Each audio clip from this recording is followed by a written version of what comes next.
Hi, grade sixes. So please follow along either on paper or the digital copy. Make sure you're filling in the blanks and you're spelling the words properly. So today we're going to look at what was Iroquois society like. Before the coming of the peacemaker, the nations that formed the Confederacy were at war for a long time. Even though they fought, the 5 nations had much in common with each other, including their homes, social structure, and daily life in their villages.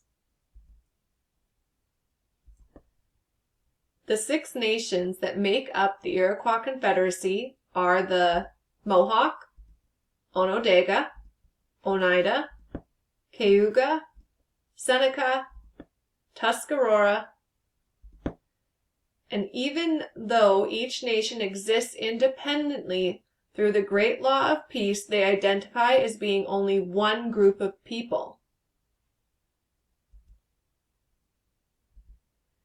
The nations of the Iroquois held their traditional territories and would defend them against nations that did not want to join the Great Peace.